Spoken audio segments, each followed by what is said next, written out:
تخلیق کار بچوں کی ضرورتوں کے مطابق استاد کس کے ذریعے اپنے رد عمل کا اظہار کر سکتے ہیں؟ اس سوال کو سمجھیے دوستوں، تخلیق کار بچوں کی ضرورت کے مطابق، تخلیق کار بچے کہتے ہیں سرجناتمک بچہ کو، کریٹیو چلڈرن جو ہوتا ہے اس کو کہتے ہیں تخلیق کار بچے۔ تو تخلیق کار بچوں کے ضرورت کے مطابق استاد جو ہے اس کے رد عمل کیسے کریں گے، اس کا رسپانس کیسے کریں گے، اس کے لیے بہترین طریقہ کیا ہوگا کہ جو سرجناتمک بچے ہیں اس کو رسپانس کرنے کا، ان کو فیڈ بیک دینے کا، بچوں کی قواعدی غلطیوں کے بارے میں تفصیلی فیڈ بیک فراہم کرے، ان کے کاموں کی تعریف اور ان کے کاموں کا حوالہ دیتے ہوئے ان پر خصوصی تبصرہ کرے، یعنی خاص طور پہ ان پہ کیا کرے، بحث کرے۔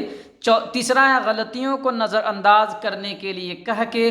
چوتھا ہے پوری کلاس کے سامنے بہتر تحریر کے لیے گریڈنگ دے کر۔ تو آپ جانتے ہیں کہ جو تخلیق کار بچے ہیں ان کے کاموں کی تعریف کر کے اور ان کے کاموں کا حوالہ دیتے ہوئے ان پر خصوصی تبصرہ کریں گے، بات کریں گے، تو دوسرے بچوں کے اندر بھی کیا ہوگا، شوق پیدا ہوگا اور وہ بھی کیا ہوں گے، تخلیق کار ہوں گے، سرجنشیل ہوں گے۔ 142 نمبر دوستو دیکھتے ہیں، درج ذیل میں سے کون اپنے آپ زبان سیکھنے اور زبان کی آموزش کا بنیادی فرق ہے؟ یہاں آپ سے اپنے آپ زبان سیکھنے یعنی بھاشا ارجن اور زبان کی آموزش یعنی بھاشا ادھیگم، ان دونوں کے درمیان فرق پوچھ رہا ہے کہ بھاشا ادھیگم اور بھاشا ارجن میں کیا فرق ہوتا ہے۔ روانی اور درستگی یعنی پرواہ اور سدھار، زبان سے سابقہ، تیسرا درستگی اور رفتار، چوتھا ہے رفتار اور تلفظ۔ تو آپ جانتے ہیں کہ دونوں میں بنیادی فرق یہ ہے کہ زبان کا جو اکتساب ہوتا ہے، بھاشا ارجن ہوتا ہے، چونکہ اس بھاشا سے آپ کا واسطہ، اس کا سابقہ اس سے آپ کو زیادہ پڑتا ہے، اس لیے اس کو آپ بآسانی جو ہے سہولت کے ساتھ سیکھ لیتے ہیں۔ اور جو دوسری زبان ہوتی ہے، معیاری زبان ہوتی ہے، اس سے آپ کا سابقہ کم پڑتا ہے، اس لیے آپ کو اس کو سیکھنے کی آوشکتا پڑتی ہے۔ اس کو آپ ایک مثال کے ذریعے یوں سمجھ سکتے ہیں کہ کوئی بچہ اگر پیدا ہو رہا ہے اور وہ آپ کے گاؤں کا ہے، اس گاؤں کا ہے جس میں اردو بھاشا یا ہندی بھاشا بولی جاتی ہے، اس بچے کو آپ چین بھیج دیجئے، چین میں اپنے کسی رشتہ دار کے یہاں جو ہے پیدائش کے کچھ دنوں کے بعد اس کو بھیج دیجئے اور 3-4 سال کے بعد اس کو واپس لائیے آپ، تو وہ چینی بھاشا بولنا شروع کر دے گا اور اپنی بھاشا جو اس کی ہندی یا اردو ہے اس کو نہیں بول پائے گا۔ تو کیا ہوا دوستو، اس کے ساتھ یہ ہوا کہ اس کا جو سابقہ پڑا چینی بھاشا سے پڑا، جس کی وجہ سے چینی بھاشا کو انہوں نے بغیر کسی کے سکھائے کیا کیا، سیکھ گیا۔ تو یہاں پہ جو آپ سے پوچھا جا رہا ہے کہ بھاشا ارجن اور بھاشا ادھیگم میں کیا فرق ہے، تو صرف فرق ہے زبان سے سابقہ کا۔ اگر کسی بھی زبان سے آپ کو بہت زیادہ سابقہ ماحول آپ کو مل جائے تو پھر وہ زبان آپ کے لیے سیکھنا کوئی مشکل نہیں ہوتا، پھر وہ آپ آسانی سے سیکھ لیتے ہیں۔ تو اس لیے اس طرح کے کوشچن میں جو ہے آپ کو کئی طرح کے آپشن ملیں گے، لیکن صحیح یہی ہوگا جو میں نے آپ کو سمجھا دیا، آپ کو سمجھ میں آ جائے گا۔ میں بار بار کہہ رہا ہوں کہ چونکہ اردو پہ کام کم ہوا اور اردو پہ کام کم نہیں، جو گائیڈ ہوتی ہیں اس میں کبھی کبھی جو ہے آپ کو بہت سارے آپشن جو ہے مل جاتے ہیں جس کی غلطیاں ہوتی ہیں، تو اس سے جو ہے آپ کو اکتانا نہیں ہے یا آپ کو پش و پیش میں نہیں پڑنا ہے کہ کون صحیح ہے۔ میں کوشش کرتا ہوں کہ اس طرح کے جو سوالات ہوتے ہیں میں اس کی نشاندہی کر کے آپ کو خاص طور پہ سمجھانے کی کوشش کرتا ہوں تاکہ آپ واضح طور پہ، صاف طور پہ سمجھ سکیں کہ کون آپشن ہے۔ ایسا تو نہیں ہے کہ میں آپ کو بتا رہا ہوں تو آپ مان رہے ہیں یا میری بات کو نہیں مان رہے، میں سمجھا کے بتانے کی کوشش کرتا ہوں تاکہ آپ ایکسیپٹ کر لیں کہ صحیح کیا ہو سکتا ہے۔ چلیے 143 نمبر کوشچن دیکھتے ہیں، بطور ماخذ مادری زبان کے استعمال کے بارے میں ذیل میں دیا گیا کون سا بیان درست نہیں ہے؟ بطور ماخذ کا مطلب ہوا ہے ماخذ یعنی اخذ کرنے کی جگہ۔ تو آپ جانتے ہیں کہ مادری زبان کو آدھار بنا کر، ماتری بھاشا کو آدھار بنا کر آپ معیاری زبان، ہدف زبان اور دوسری زبان کو سیکھتے ہیں۔ تو مادری زبان جو ہے وہ کیا ہوتا ہے، آپ کا ماخذ ہوتا ہے، کسی چیز کے نکلنے کی جو جگہ ہوتی ہے، جو آدھار ہوتی ہے، اس کو ماخذ کہتے ہیں۔ تو یہاں کہہ رہا بطور ماخذ مادری زبان کے استعمال کے بارے میں ذیل میں سے کون سا بیان درست نہیں ہے؟ صحیح کیا ہے وہ نہیں پوچھ رہا، تو درست نہیں ہے۔ یہ بچوں کی آموزش، غور و فکر اور تبادلہ خیال میں معاون ہوتی ہے۔ تو مادری زبان